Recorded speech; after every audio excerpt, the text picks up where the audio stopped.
Thank you very much, everyone. I'm delighted to be able to welcome to Western Law and to London, Bengt Holmström. As our Dean said, he is the Paul A. Samuelson Professor of Economics Emeritus at MIT. He's also been a professor at Yale University at Northwestern and at the Hanken School of Economics. His work on contract theory, theory of the firm, corporate governance have made seminal contributions in the academic literature in all of those fields, and they've influenced not only the work in economics, but also the work of many legal scholars. He was one of the original founding members of the European Corporate Governance Institute. We'll have a lot to talk about with respect to corporate governance today. And among his many honors, as the Dean mentioned, he was the recipient of the 2016 Securities Prize in Economic Sciences in memory of Alfred Nobel, the prize we know as of course, the Nobel Prize in Economics, for their, along with Oliver Hart, for their contribution to contract theory. I'm delighted to welcome him, and again, please, before we begin, if we could again thank and welcome our guest.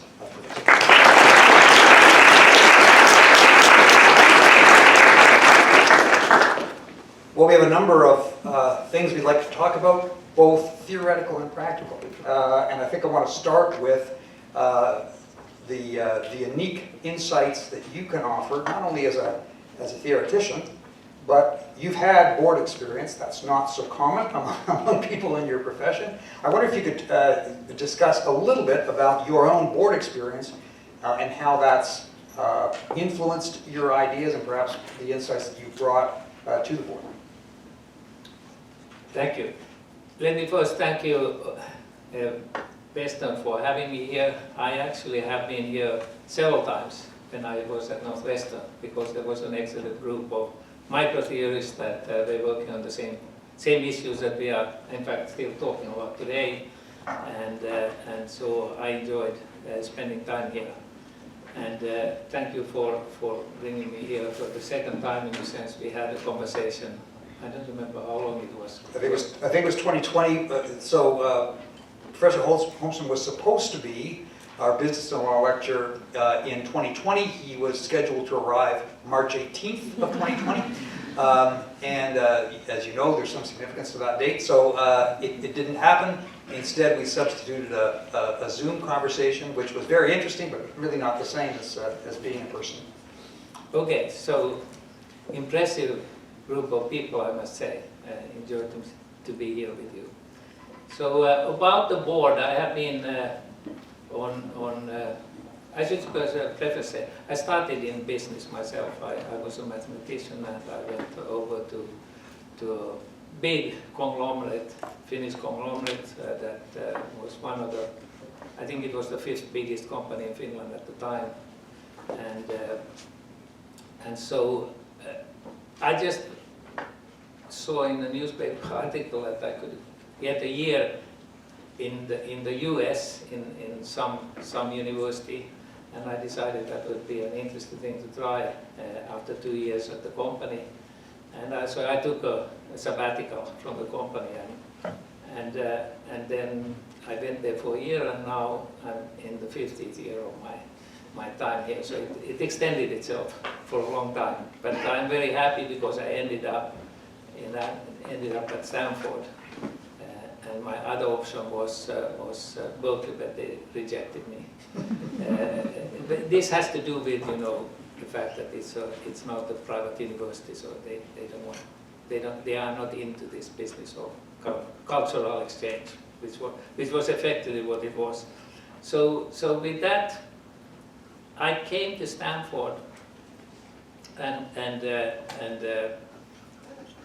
with one thought in mind, which was I was interested in incentives. And the reason I was interested in incentives is because I had found that was a big issue, a big problem in the big company. And I was lucky that it combined or tied up exactly with the intellectual interest at Stanford at the time. It was sort of brewing. So you know, good things happen always accidentally. So it was quite an accident that this combination was here. I mention this because I've always then kept the foot somehow in business. You know, Finland is a small country, so it's easy to know people in the business world and so on. And for that reason, I eventually went on the board of Nokia. There's a second reason. My wife has a family company that's pretty big, and that's in Finland also. So I have been in total about 46 years, the board years on boards, that is, they are overlapped with each other. And then I also was at the Aalto University, which is a new university in the academia. So I've been sitting enough on boards in my life, and I don't think I will do more of that now. But one thing that I went there to learn about, you know, how they think about these problems, incentive problems, other problems, communication problems, and the first thing I think to say about that experience, it's very different from anything that an academic seems to think about. I mean, I must say that at least on the economic side, but probably also on the law side, the sort of, it seems hard to understand what takes place in these boards. You know, the people, you write about them, but it's just so much more about human interaction than it is about monitoring people or, you know, being tough to people or representing interests of different groups of people. None of that. I mean, it's if you can't have a social relationship with the board, other board members, and if you sort of can't form a certain kind of group, then the company is in trouble, and that's when it happens. You know, if it gets into trouble, then viewpoints will change, and it got more intense. But on the whole, these, you know, Mike Jensen, which I'm sure you all know, he told, this is a telling story, he in the 70s or in the 80s, 70s, 80s, when he got very interested, active in this corporate governance thing, then he said, I went on 5 boards, you know, 3 years ago. This was at the talk. And now 3 years later, I'm not on one of them anymore.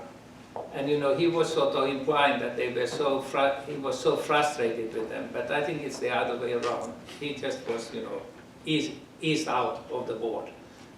Because you don't go there with some aggressive views and idea that you're going to change the whole company around or something like that, unless you are really a very big shareholder or something like that. So that's the first thing to say, is that it's to understand that it is it's meant to be congenial but still informed. So that's something that I have always a hard time explaining to people. But it's not, it's just a human experience. And then how it runs depends really on, you know, the chairman and then the vice chairman usually. Those are the two guys who, and big shareholders matter enormously. So for somebody like me, you know, I can say something, I usually talk a lot or ask questions and so on, but it's relatively marginal what you can do on the board. Outside the board meetings, you can go and then talk to people and, you know, consult, so to do some kind of consulting. But on the whole, I would say corporate boards, they pay attention to other executives. Other executives have a voice and influence, but the other board, we are sort of small players, and those are the two maybe main things.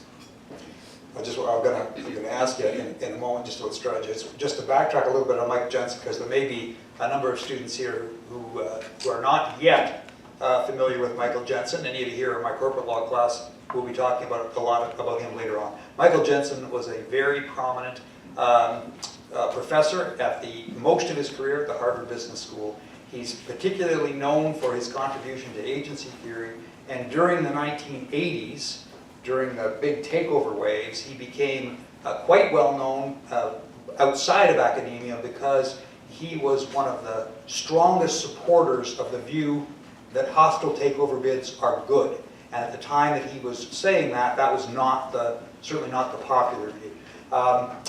Now, the thing I wanted to ask you mentioned about the limitations on the boards. A lot of board members say, and think that their job is to set strategy for the board. I know you have some views on that. Can a board set strategy for a corporation? It depends a little bit what one means by that, but obviously not. You know, we meet, a board meets typically 6 times a year. Maybe, you know, even if they met every week of the year, you cannot go and sort of you have to have a CEO who sets, and an executive committee, you know, of the company that sets the strategy. And what you can do is comment on it. If you really disagree with what they are doing, you don't want to force them either to go left if they want to go right. I mean, then you have to just change the leadership. And you see often, you know, that they separate because disagreements. And there's nothing sort of hidden in that, in my view. Typically, it is exactly that the CEO wanted to go left, and the board, for some reason, wanted to go right, and then the right thing to do is to just part ways rather than try. I mean, trying to sit in the passenger seat and drive the car is the worst possible outcome. And so I'm very much in that sense against. That doesn't mean, by the way, that you shouldn't. The board needs to understand the strategy, and they need to sort of test sometimes strategic choices and so on. That's obvious. But the idea that, as some people say, you know, the board decides first on the strategy and then, you know, the CEO implements it, it's just, that's a disastrous structure. And I know you've written a lot about, a big part of your work is on incentives. The board, I suppose, has a responsibility to, in terms of designing a compensation strategy, they're trying to set a strategy that will incentivize, particularly the CEO, but the senior officers as well. And I know this is a big part of your work, but what goes into trying to determine an incentive strategy that won't backfire? I had very little to do with the strategy. I thought I might have something to say about that, but what happened, and I still think happens, the CEO probably, and then the consultants, the compensation consultants. I mean, that's the team, so to speak, that decides on the. And I tried a lot on the board of Nokia to make certain changes. I don't want to go into the details, something that seemed to me obvious, but the consultants basically rejected it. I mean, they were not, you know, and it wasn't because I was trying to feather somebody's nest in the, you know, the CEOs or any of the others. It was just that they are like lemurs who are moving together. You know, they are looking at what other consultants do, and they are extremely self-serving, and the incentives for the incentive consultants are just terrible. That's the deep paradox in it. So I would say that the only, you know, I think it changed eventually the way I had wanted to change. It was just that make it much more long-term, so that they vest much slower. You know, how fast can the executives, you know, liquidate their compensation schemes, and that's a non-brainer. I mean, anybody understands that that's how it should have been done, but that wasn't the case in the early days. And it wasn't just Nokia, it was everywhere. And so they are the ones that have to be there because the investors want them to be there, but I have a fairly critical view of the compensation consultants. The challenge with compensation consultants is they're supposed to help you engage in a benchmarking exercise, but it seems as if, in part, they have an incentive to, in effect, justify high compensation as opposed to rein it in. But maybe that's a... I shouldn't say the level of compensation. I don't think it went indirectly through continuous also changes in the structure. The structures change all the time. Right. Can we talk about what I'm going to call the big picture history of kind of the shift in the way of ownership production in the United States and thinking of the hostile way and beyond. I know you've talked about this, you've written about this, you did a piece that I'd recommend to everyone here, a paper with Steve Kaplan. Can you take us through your take on kind of the history of that, the merger wave in the U.S., the later wave in the 90s, and the different approach that was going on in Europe? Yes, so like you mentioned, Mike Jensen was the voice, the academic voice on this issue, and he started already in the 70s. He was also an agency theorist, but of a little different kind than me, but he was very influential with his agency theory, and then he started to apply it to how corporations are run and how the whole system works, so to speak. And he was a very strong advocate for hostile takeovers or aggressive. I mean, he didn't get it started, but he was very supportive of the big wave. The hostile takeovers had capitalizations like 90% debt and 10% equity, and the 90% debt was meant to then be paid back very fast. And this was like a crazy thing. It sounded like it almost sounded like Trump or something like that. It was a revolutionary almost way. But basically, they took over some firm and they pledged the assets of the firm as collateral for the high level of debt. With the idea, I think, though we didn't understand it at the time so well, is that it forced the company to dismantle a lot of its assets. The only way it could survive really was that it would actually sell off these assets and therefore reduce that way debt. So it was a way of committing the takeover so that it doesn't waste resources just like the previous generation of owners. So that was the idea. I think this was a very profound understanding. Jensen was almost alone in sort of praising this system and saying this is really a critical element of restructuring the whole, the whole financial markets and the corporate markets, and so it's a big corporate restructuring because new technologies came along and you had to move assets from sunset industries to sunrise industries, and the capital market has come in and intervened in this business and sort of implement this change. That was his view. And at the time, people didn't see that way. There was robber barons at the gate, or there was just an endless books written about how they came and destroyed American capitalism and a little bit like we hear talks right now going on. And it turned out to be completely wrong, that this was a remarkably successful restructuring of the American economy. And whereas Europe, so the idea, I should maybe go on, this went in the 80s, then they were outlawed basically. The courts in Washington, they basically made it impossible to do these hostile takeovers anymore. And so what happened next was that led into actually, the reason they did that because they tried to defend the complaining workers and others who thought this was outrageous. So then the next step was that instead of now having hostile takeovers, and this was a big stick, they went into actually the metaphor. They still were into, the capital market was still into, transforming these corporations and this transition.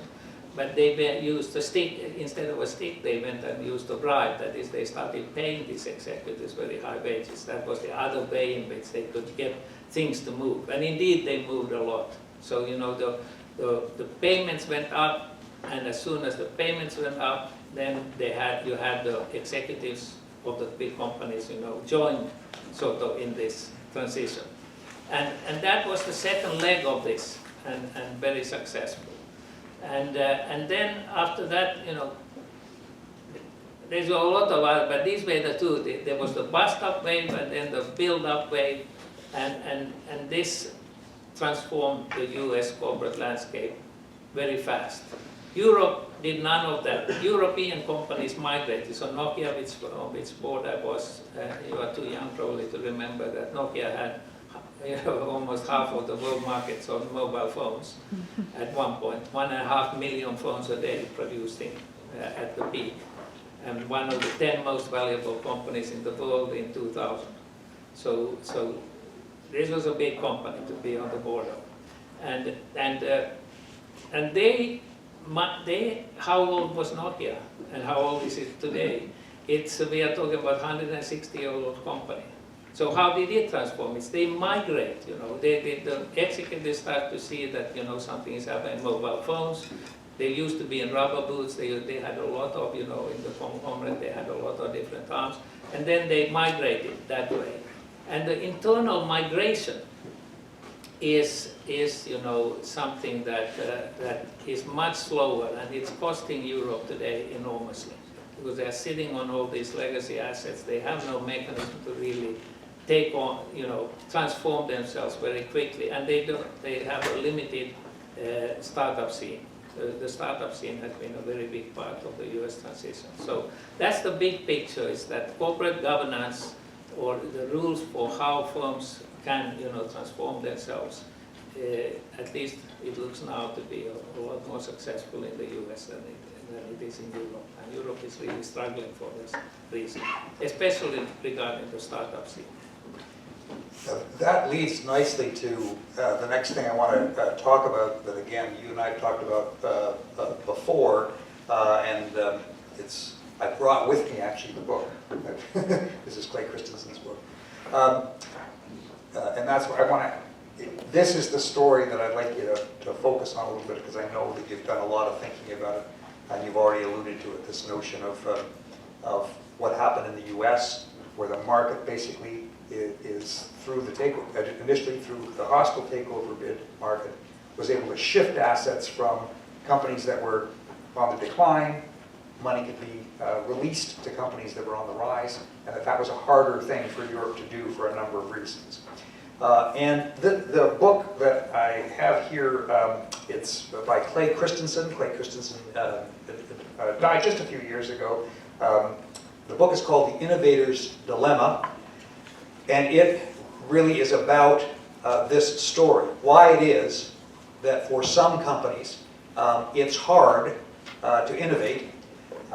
And just before I kind of ask you to reflect on that, I know you've got another phrase that you use that I think is a little more descriptive than innovator's dilemma. Just as a kind of a quick preface, there's a very important general discussion in economics and theory of the firm that's often associated with Ronald Coase. Ronald Coase was a very, very prominent economist. And this is the idea of when is economic activity delivered by a firm, and when is it delivered instead by the market? So sometimes people call this the firm versus market, or the market versus manager, or the hierarchy versus markets question. And it's when Coase wrote about it in the 1930s, it was seen as a bit of a puzzle, but his paper spawned a kind of a whole literature about this. When would we expect to see activity conducted through firms? At what point does a firm get so big that that it just doesn't make any sense for them to keep internalizing transactions? When do they buy stuff as opposed to bring it on board?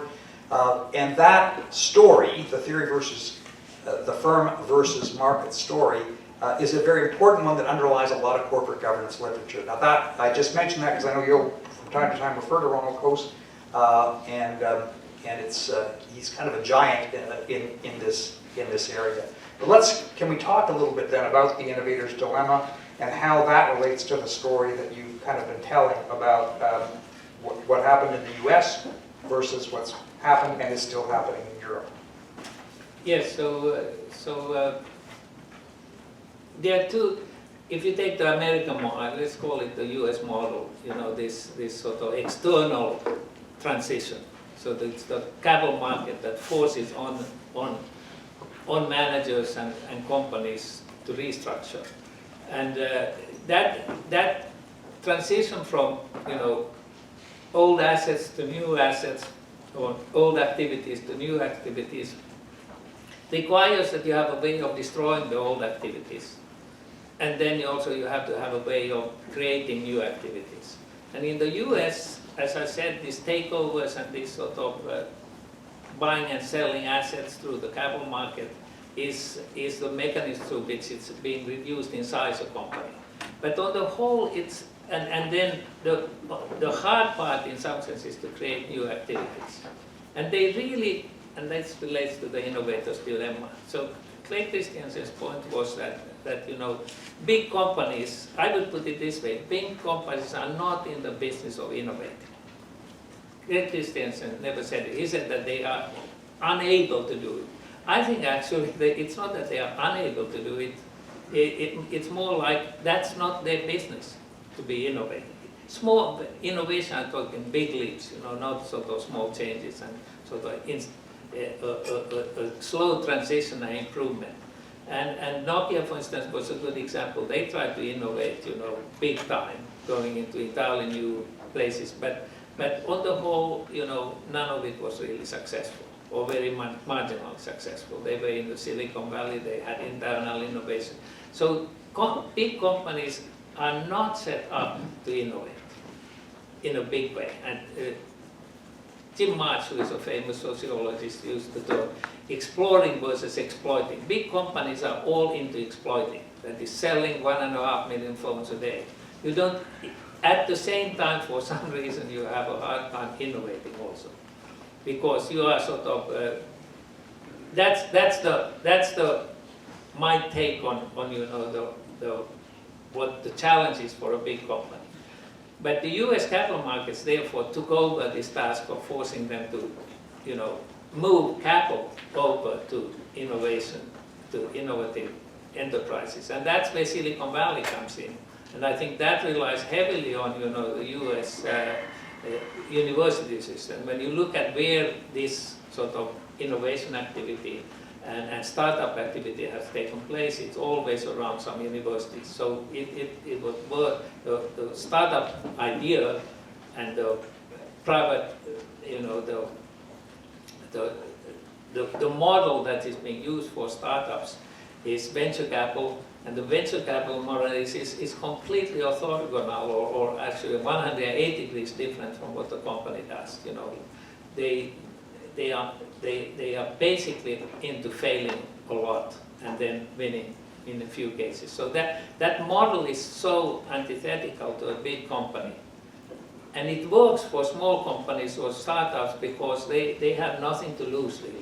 And so they can take big risk, and they can, with the venture capitalists, they can sort of put money in a lot of seeds in the ground, and then nurture the seeds so that whatever grows best, they will sort of continue with, and the rest they just kill off. So venture capital is all about killing things, and that's almost impossible in a big company to kill off things in that scale. So you see, they have so much at stake in the current business that they have a very hard time to make big leaps into new business. And so that's the innovator's dilemma. And so what happens is that the more successful you are as a big company, the more you are actually at risk in some sense to be absorbed by some startup. And Nokia is a perfect example. In 2006, when the iPhone came around, Apple was a very small company, barely registered almost. They had a very big leader, but they was a small company. But I would say 2 years later, the game was over. Nokia was, I don't think we could have done anything really to sort of, in a major way, fight iPhone and so on, and because we had legacy assets. Legacy assets is what he's talking about. So this is a thing that he wanted me to speak to, but it's what I'm actually most interested in today is this dynamic, because I'm still European only, I'm not an American citizen, so I'm still would like to see Europe do very well, but they are struggling mightily, with this sort of this transition from legacy assets into new innovation, and it's tough. It's really tough. And do you think part of that, just from a legal perspective, is part of that, do you think, that their markets or the legal system that regulates their markets doesn't make it as easy for example, for control to shift? Are they protected more than? Yes, and Europe, it's a European Union. I mean, their expertise is all in regulation. It doesn't mean it's a good expertise. It's just that they are into, that's what they do. And you know, boy, have they been engaged with regulation now. They don't have any of these companies, but they have regulated them. And I think that's just causing more problems. They don't have the mindset, though change is coming now. They now realize that in this second term of van Leyen, she's now set, you know, to change it. And Draghi, Mario, he wrote a very critical report. So I think Europe is going to try to change, but boy, is the bureaucracy big there, and it's not an integrated country. You know, Europe has 27 countries, all with their opinions. So that's another dimension of it. But yes, they regulate it, I think, partly just to put sticks in the wheels of these big companies that are invading. Yeah, and that's in the financial sector, but I think it translates to the ordinary industrial sector. Gary Gordon, who I know you've written with him, when he wrote something about the financial sector, and he said something that I thought was a very important warning to financial regulators. He said something like, we can pass a lot of laws about banks to try to make them safer, but what we cannot do is force people to keep banking if banking is no longer profitable. And he was talking there about the movement of assets out of the banking sector to the shadow banking sector, which was a big part of the financial crisis story. Great regulation on banks, but it was so tight that the banks found it wasn't profitable. They had to find another way of making money, and the only way to do that was to get out to different kinds of instruments. And I wonder if there isn't a parallel for ordinary industrial companies as well. If you regulate them closely to try to get outcomes that you would like to get, provided you could force people to stay in companies, that would work, but you can't. Money is going to migrate if it's not profitable. Well, I think, as I said, they are not regulating European companies as much as they are regulating the US companies that have, you know, the big seven. That's what they are regulating. So that's what I meant by saying they are regulating things they don't have. And you know, some of it is understandable, but they come at it so dominantly from an individual perspective. I mean, this world is now about data. Data is the value, you know, that's what creates value. So they think now that their point of view is that the individual should sort of own their own data, so to speak. So that I should be always able to say medicine or something like that, I should be able to say, no, you can't use the data for you know, new discoveries or products or something like that. I don't want my data to be used. They have the right in Europe to do that, everything. So, but you realize that if you think about the commons problem, you know, we are millions of people. Any individual, if he can get all the other services, the individual might just for a marginal reason say, no, I don't really like the idea that my data, even if it's desensitized and everything like that, you know, you understand the dilemma. You know, everybody would like to have the use of data, but if they have to get the data, they should be able to get the data even at no cost, and just by saying no. So that's just a wrong-headed way to look at it. Who says that we own something? You know, my data. I mean, John, you know, the press can write about us if we want to, and so on. We don't own. We don't have to. They don't ask us for permission in general whether we can speak about things in the way they do, and so on. I think it doesn't mean that one shouldn't have the right to say no to certain things, but you know, sort of across the board, just take the starting point that it's the individual who owns his or her data is, I think, is wrong-headed, and the US isn't really I mean, they have their own rules also, but I don't know what you guys here, I would be curious to know, because you are the future, I'm a legacy asset. So, you know, but think about the consequences of this, because data is just so big now, and sharing the data, I think, is very important to regulate. You know, that I'm all in favor of that, but not sort of this individual, unless it's very special data. We'll have some time for questions at the end. It'll be interesting to hear what people will say. That raises, there are some issues around that I'm not familiar with, but that I know people in the intellectual property world worry about, and try to define what it means to say ownership of data, if that's even meaningful, of your own data, if that's a meaningful concept, or what happens if your personal information becomes intermixed with something else that people do to it. At what point is that no longer yours? It's a blend. This is again a big issue in open banking, which is something that I'm interested in. Let's move to another topic that's quite timely. And relates in one way to something very old, who gets to control the corporation, and the other hand something very new, and that is in whose interest should the corporation be run, the corporate purpose discussion, and so on. And I know that you've had some views about how we define and properly understand who should get the say in the corporation. And in particular, we've talked before about Henry Hansman's contribution in that. I wonder if you could talk a little bit about why is it that we say that in a corporation, the shareholders, and only the shareholders, get a vote? Why is it that people like Milton Friedman famously or infamously said the only social responsibility of a corporation is to increase its profits, by which he meant its profits for the shareholders? Why does that make sense? And there's a lot of people, particularly young people, who are worried these days that maybe that doesn't make sense.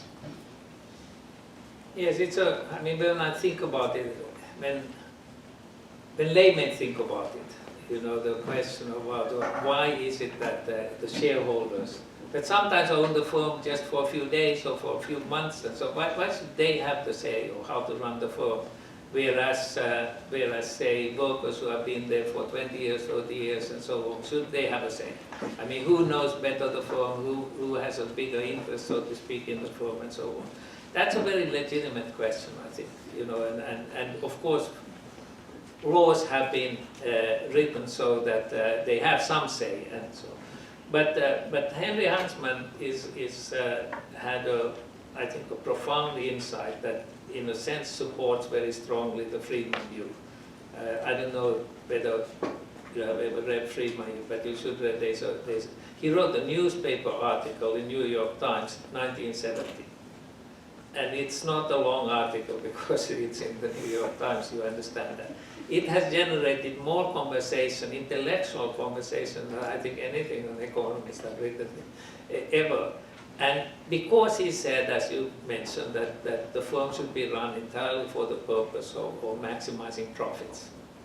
And his point was that the reason he said that was that you know, doing it that way will actually create the biggest pie, so the most welfare in aggregate.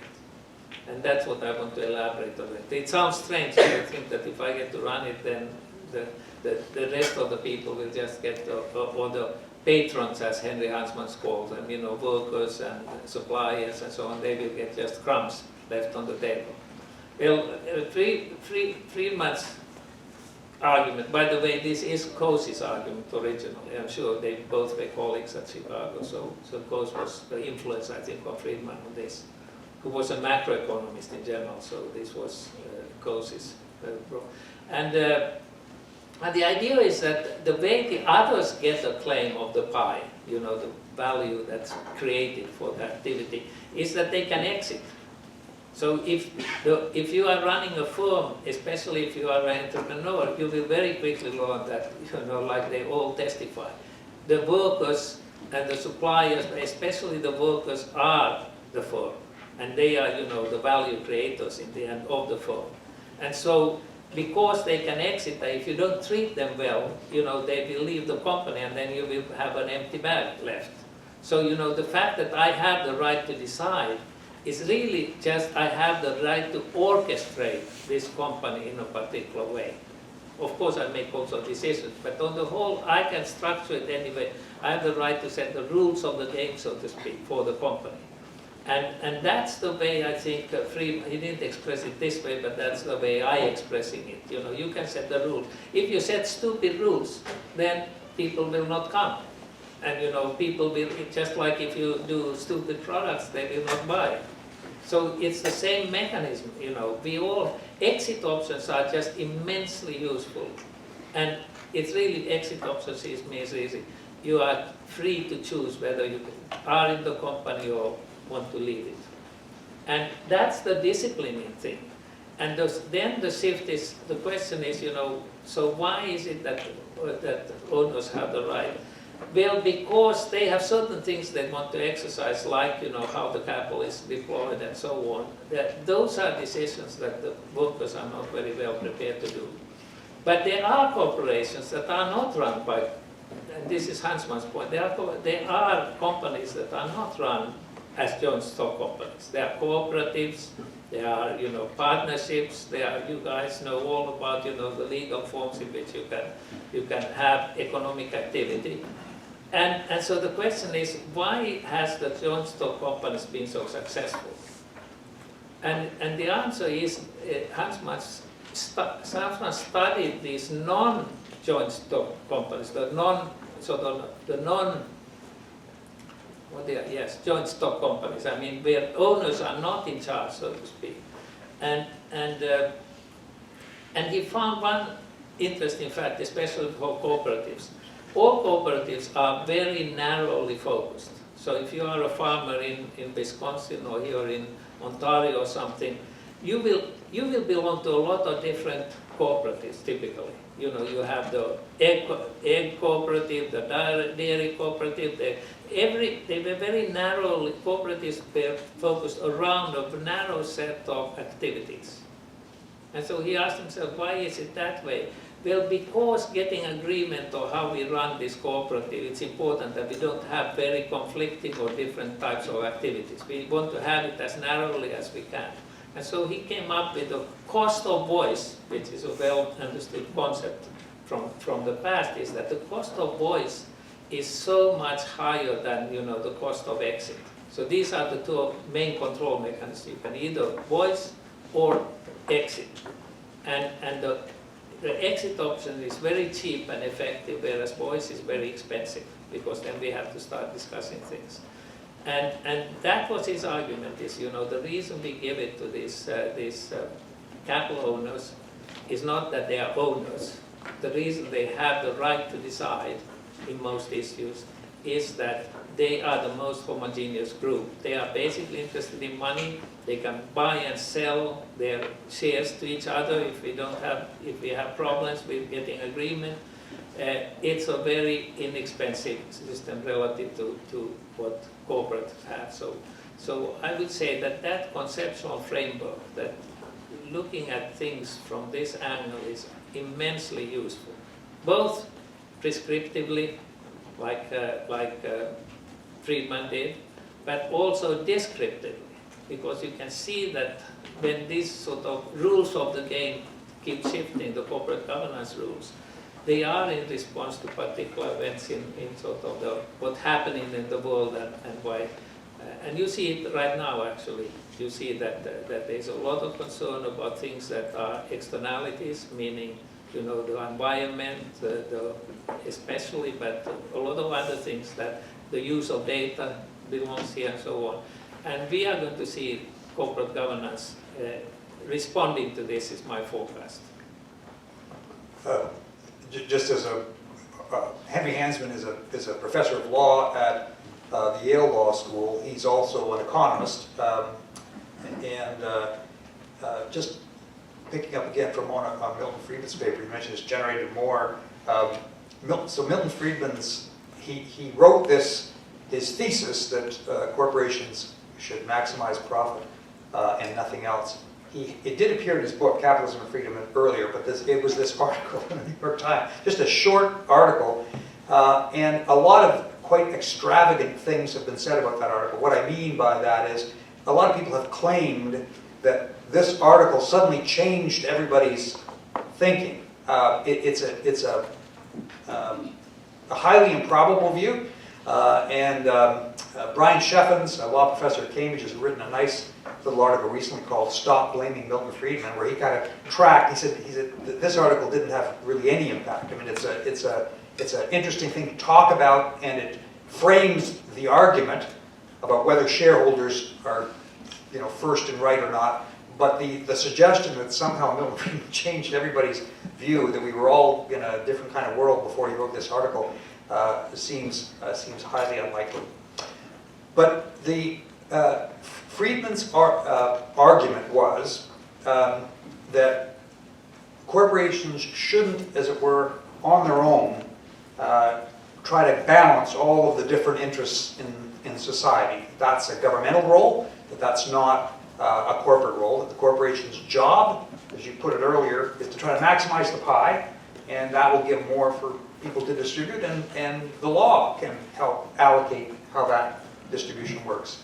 But one of the things he says in that article is that corporate directors have an obligation to maximize profits for shareholders, subject to the, again, I can't remember the exact language, perhaps Professor Graham would remember, subject to operating within the rules of the game, by which he meant they have to obey the law and they have to obey basic standards of morality. And sometimes what the argument today is made is that the law, specifically in the US Congress, is having trouble for a variety of reasons setting guardrails that the public is satisfied with.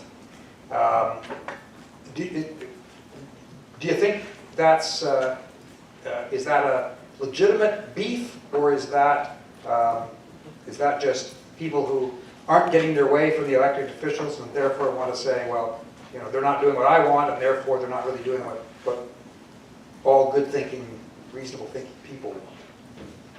Let me first say that I call it the Coase view, but let's call it the Coase-Friedman view about, maximize the pie, essentially. Subject, which means maximize your benefit subject to everybody else is getting what they can get in their sort of best alternative. That's roughly what it is. It does never, that doesn't work for, regulating the environment. This is not, firms are not going to regulate the environment based on this prescription. So it leaves outside what's now shaping up as a big issue is that there are sort of extra company problems, with what they are doing. They have externalities into the environment and also social things that they are worried about. And that, of course, is then moves into the domain, in principle at least, to the domain of the government, in my view. But there are a lot of people who think that, they somehow or another, the corporations should take responsibility for this.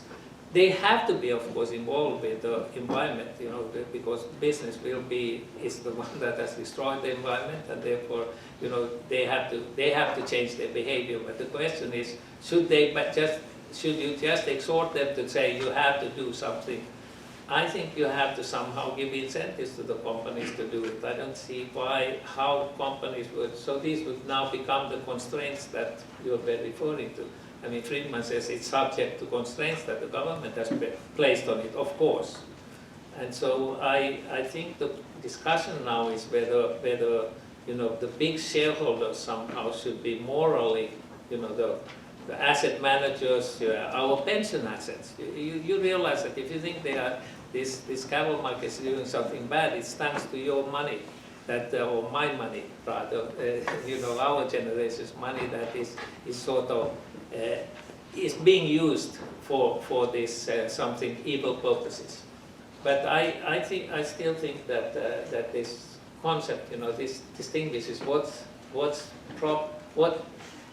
is the proper scope of the leadership or the investors of corporations. What is the proper responsibility for them relative to the government? So that's where I think one of the big sort of discussions are coming. So the corporate governance has shifted away from, just misbehaving managers or something like that, to which was the original thing, or actually I think it's moving more in the direction of, that's still there, but it's a calmer discussion. The big discussion is whether the corporation or the owners of the corporation should somehow take on responsibilities of their own, by creating purpose and being responsible. I think it's a very tough thing when you should be in charge to make money, and now you suddenly have to think about other things which you don't even know what it's all about. And so is that what you? Yes, that's so we can so a traditional view of corporate governance was all to do with, as you said, worrying about conflicts that the managers had, that they might be stealing from you or taking big perks. This is mostly what Michael Jensen wrote about in his with William Meckling. And now the conversation has shifted. It's not enough just to tell managers don't do bad things, but rather to interpret their obligations as a requirement, either legal or soft, moral or ethical, to go beyond the law or the restrictions of the law to do more. There may be environmental laws that say you're not allowed to release certain pollutants, but they should go beyond that and say, yes, it's not enough just to adhere to the law, we've got to do a little bit more. And that leads us to the work of Sir Oliver Hart and Luigi Zingales. Hart and Zingales have been they've written now I think 3 papers, maybe more, about their idea of how we might reform corporate governance. Can you talk a little bit about I know you've had some discussions and commentary, and you have some views on that. Can you take us through the Hart and Zingales approach and what you think the promise of that approach is, or not? Well, let me just frame. You realize these are really important issues. Who in society should decide what kind of activities should be engaged in? And when we go down to the sort of really company's own business, it's clear that it should be the company decide. It shouldn't be per se the government that decide, except for the external effects that this company is doing. So the guardrails have to be put around it. But now the issue is that the government is involved in it's so high up there, and it represents such an enormous number of people and others, that it's very hard for it to, whatever guardrail they put, they have to be fairly sort of restricted. I think of it this way, that's the first challenge. I think government should definitely be involved, but there are a lot of issues where are in the gray zone, or should it be government or should it be the company? And so the government is not that good, by the way, either, at coming up with regulations that are sort of targeting things in just the right way. So there's a lot of problems with that. And the idea here is that we are talking about something that's been written in the past year. So, and I haven't absorbed everything, but the basic idea has been that, in order to deal with these issues that citizens in general are concerned about, but also the large owners of the pension assets, that is our hundreds of millions of people whose money is behind, these asset managers, BlackRock and the rest of the gang, who actually controls it formally. They can vote on behalf of these investors in these pension assets. So they represent sort of an enormous amount of capital. And so how could we get a link from the people who actually are the pensioners in this case? We are actually, we own these shares. indirectly through these asset managers. How should our voice be heard in this? And going just to the government is sort of, if you talk about the specific firm, is of course jump from a small set of people to an enormous set of people when we talk about the government. So is there a sort of intermediate layer of governance that somehow could deal with this problem? And that's where that's where I see the heart and signals going. Let me first say that there is the same problem in governance in general in the public domain, and how do we sort of listen to these are things that have come up for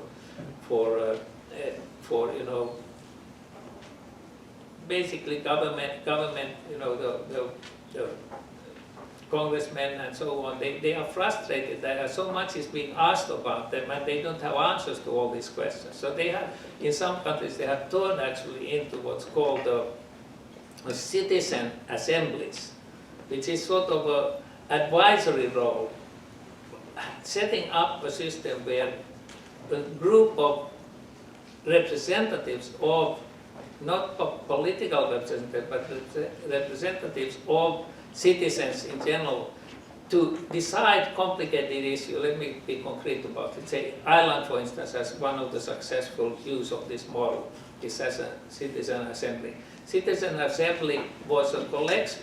We are talking about maybe a sort of a jury of, say, 150 people or something like that, that are representing a variety of views about, in Ireland's case, for instance, abortion. Abortion, the law said that abortion is forbidden, but people started to understand that that's not necessarily a sustainable position to have going forward. And so they turned to this assembly, this citizen assembly, which was randomly chosen people from Ireland, not known people or just randomly, it was chosen. Say probably a large number initially, but it was weeded down to a jury. Let's call it a jury because it reminds much of a jury. 150 or so people that were to deliberate this question, and they didn't know each other. They were just thrown into this. You could say no, of course, you didn't have to join, but you were basically you were called up to be on this committee. And then they would, much like juries, they would be inviting opinions on this. They would go and they would spend a long time, say months on this, to discuss amongst each other very intensely, and basically with the idea of coming up with a recommendation of what does it seem like the average person in society, so to speak, thinks about these issues, and what are the variety of things. And this was a very successful thing in the sense that, or they thought at least, that actually it ended up being that 2/3 of the votes were for, opening up for abortion. And people on the whole, even those who objected to it, still accepted this as a reasonable way of, a better way to come to a conclusion than just having politicians. Politicians are in charge of everything, but this was targeted on a much more narrow set of issues. So this is the concept that Hart and Signales want to take to corporations and say, in order for, the BlackRocks and the asset managers don't like to be charged. They don't want to have. They don't like the opinion. So when they being criticized for, aren't you doing something? But they basically turned and said, well, why don't you have anybody who owns a share, can vote on it? So, by proxy. Well, that's a completely dysfunctional mechanism, because we are not going to get people, every little shareholder in companies, to say that what they think on a particular issue.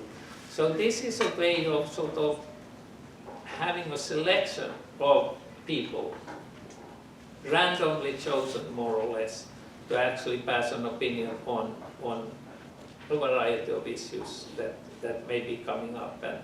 And so there's just a lot of problems with that. First of all, you realize now that when we have, the idea is that they should deal with issues that are of moral character. This now I'm talking they call it the investor assemblies. They should talk about things like, you know, should we allow weapons in you know, in stores like Walmart and so on, or it could be on any number of issues. What would be a very top? I guess the environment is a very big set of them. And they, the problem is that in the end, you know, in the citizen assembly, we are talking really one person, one vote. So this is taking a random sample. When you take a random sample of a company, you know, all the owners of the company, should you just take a one share, one vote? Doesn't sound really right if there's somebody who owns almost half of the company, or, you know, big. You see, so what weight do you give to the very different kind of people in the company? You know, there's a big time owner, there's the small owner, there's anything all between. How should we sort of distribute the votes if they are? And I think they are struggling with this, but they take the view that basically you select the topics on which they opine to be such that they are of a moral character.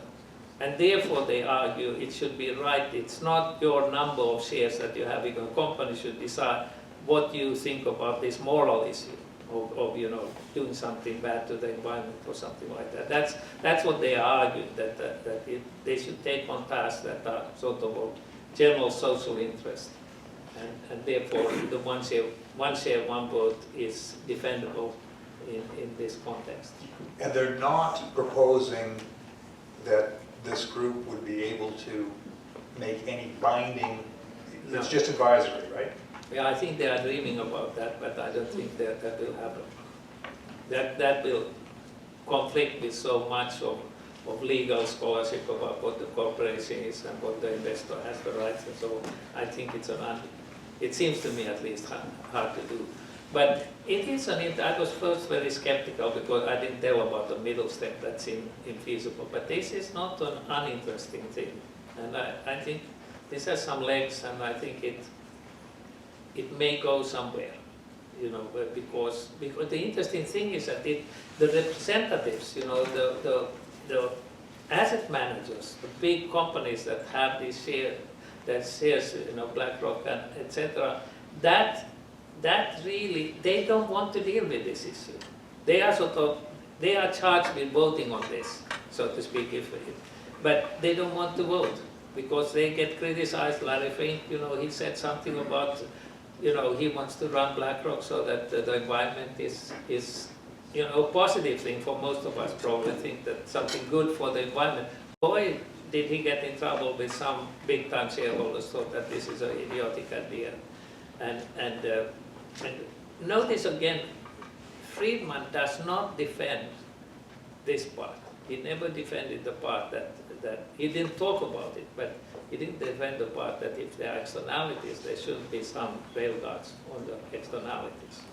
But he could have taken a stronger side of how difficult it is to put these guardrails. But this is an interesting, you know, I think this is an interesting idea, and we'll see where it goes. But I hope you understand that this is a very significant issue today, you know, and that it is possible maybe to do something because we live in a digital world, so it's a lot easier, you know, to sort of sample people and sample opinions and so on, and we have to do something about, you know, this difficulty of charging. And there's a lot of people who say just that companies just get your act together, or, you know, if you don't do this, take care of the environment, then people won't buy your products and so on. You know, it's not clear. I mean, Greta Thunberg did a lot for it. She has been more quiet now, but, you know, is that the only issue that needs to be sort of considered?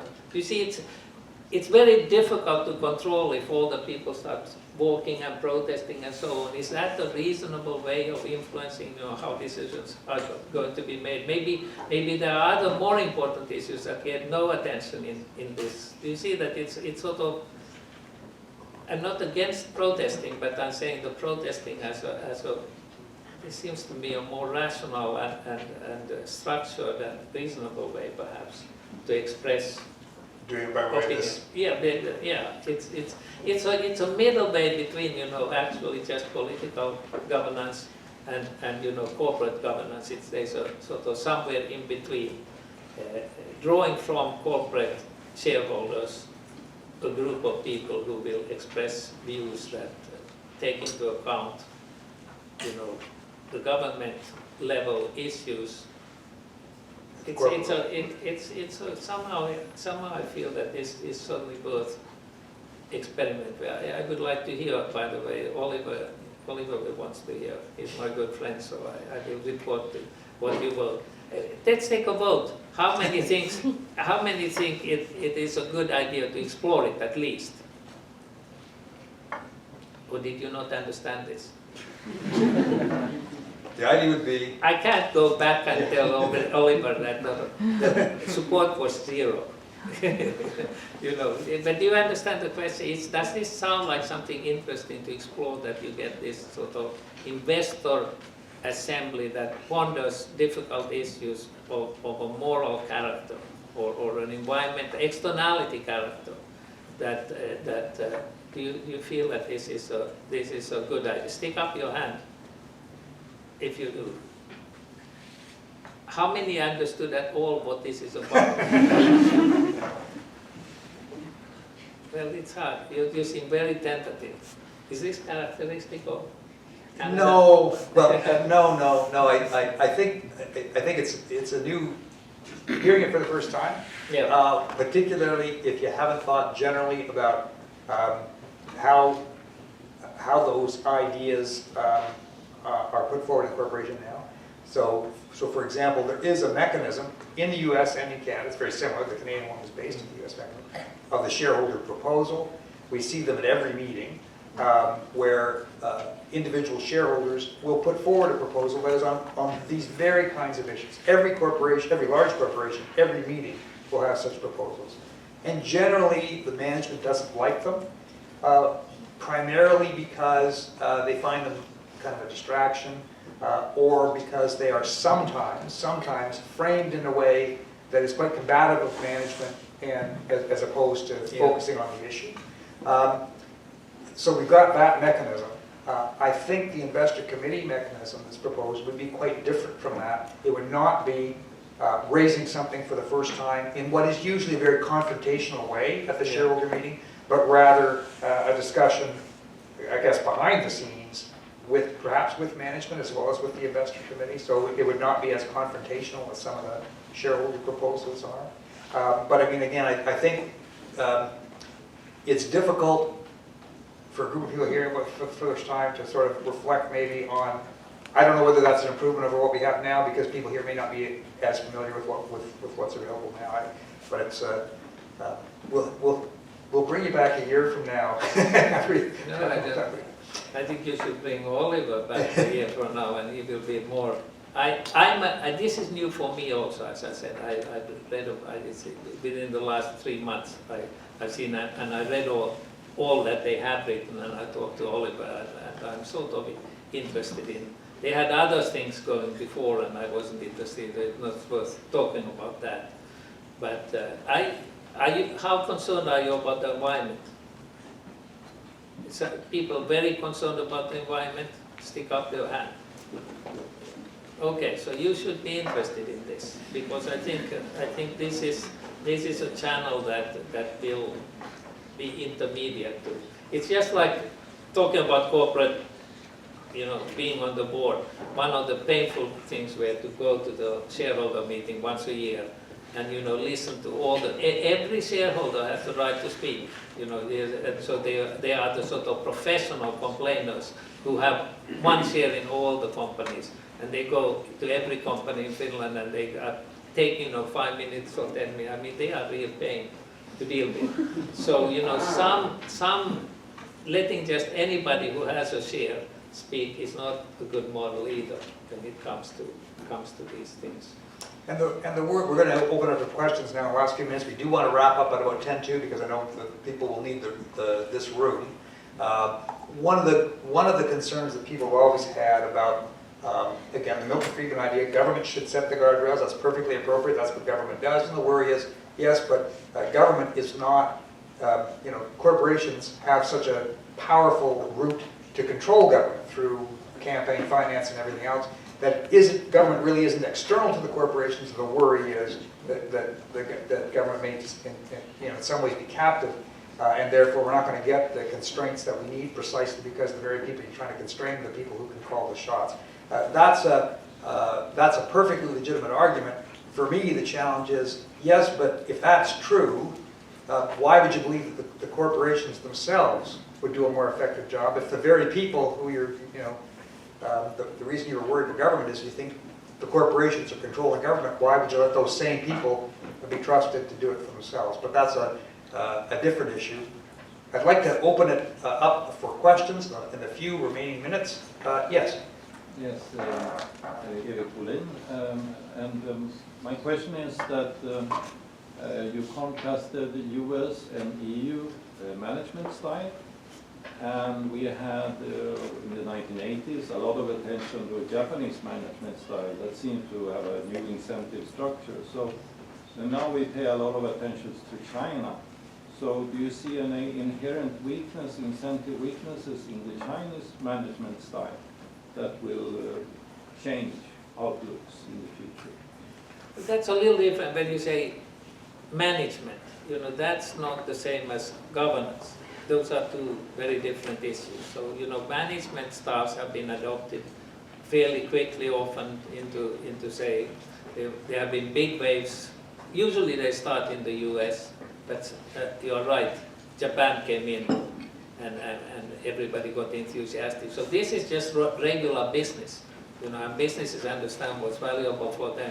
And if they come up with a new way of managing business, and it's good in Japan, it turns out it was very good in the US also and in Europe. So that's not, in that sense, what we are talking about. So I have my views on it, but I don't think this. I just was to keep it separate from the governance is a very different issue. And let me say one word about the governance. You will get a lot of companies where virtually every company say that they are very concerned about the environment, and they will show you, what they are doing for it, and the ESG and left and right, and so if you go and ask them, they are very supportive. Then you ask them, how much money would you be willing to give up in order to improve the environment? Now we talk nothing, basically. The investors say we don't want to give up anything. As much as they like that somebody's take care of the environment, they don't want to pay. So that's one of the really big challenges. So there is the win-win. If it's win-win, so if it's a reputation thing, which is what they are doing here, they are catering to people. They want to be in good terms with the public in general. Then that is a transaction for them. They have to do it in order to get rights to do things and also get customers and so on. Do you see? That's just advertising. But if you ask me straight that you want to give up money for this purpose, the answer is that there's very little appetite. So that's why this issue, this sort of hard signals and potentially other types of operations are so important. I think they are really serious and important because it's very difficult. Either it has to just go to the political governance structure, or then find something that in between. So, one thing I want to say more, information is another source that one can work on, that is, we have means of getting information. We have means of, for instance, looking at so take an example, McDonald's. How much does a hamburger actually do exactly? What damage does it do when you produce a hamburger? We know what damage it does when you eat it, but the question is when you produce it, it does, what are the environmental footprint, political footprint, you name it. They are pretty good at actually tracing the whole chain now with artificial intelligence. That is, artificial intelligence it's remarkable, these ideas. And when I talk to young people, undergraduates, basically. I've been traveling around the world in a program, talking to large number of undergraduates. The number one thing when I ask them, what do you want to do, is come up with a better way of measuring not just profit, but also the sort of the imprint on the damage that you do. And in fact, it's not just the environment, but on health and other issues where it does damage that we don't know. And I think today's artificial intelligence is extremely well set up to actually make this possible, that you can trace it. And there are several companies, one Finnish company called Upright, if anybody is interested, you can look at it. They have a way, you can go and tell what the hamburger is doing to all these different dimensions. It doesn't it doesn't put it into monetary terms, but it just says what is the effect of hundreds of thousands of companies' activities. So that's a way of at least bringing awareness, and then one can link it up to that awareness and those measures. One can link up certain actions also, like the Hartzing hours thing. So I think those are the roots that we have to do something, because this is we are in a strange situation where the cost of information is going to zero, basically. Marginal cost is zero. That's what the digital world has done. But our environmental costs, or these sort of unmeasured, historically unmeasured costs, are going up very rapidly. And we have to somehow combine the two. So the benefits from the going to zero used to actually temper the growth of the environmental cost. One quick question at the back. Thank you, Professor Holmström. Having done extensive research on incentives, what do you think is the biggest flaw in current executive compensation models? And sort of, I guess in addition to more stringent say on pay measures, what would you say are the most effective reforms? In 30 seconds. And the biggest, what made these payments shoot up like rockets was that they made public. And when you're on the board, it's very hard to tell the CEO that, you are pretty good, we love you, and so on, but by the way, you should just get 25%, you should get 25% less than your competitor.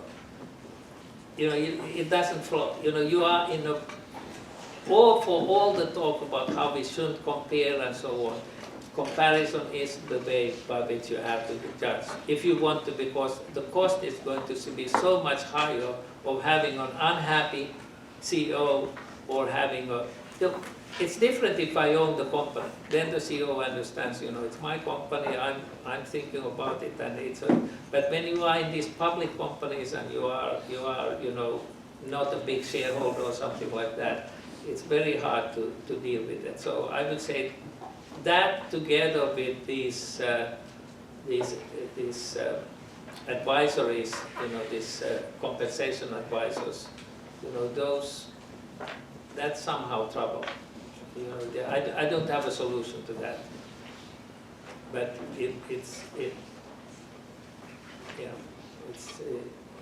I don't see much hope right now that this will be improving to see. It's not the biggest issue, by the way, by any sort. I don't think this is at all the biggest problem of corporate governance, the compensation. So in that sense, I wouldn't be perhaps that worried either. We're going to have to stop there. I want to thank again very much our guest, Professor Holmström. Thank you all for coming, and have a great rest of the day and rest of the week. Thank you.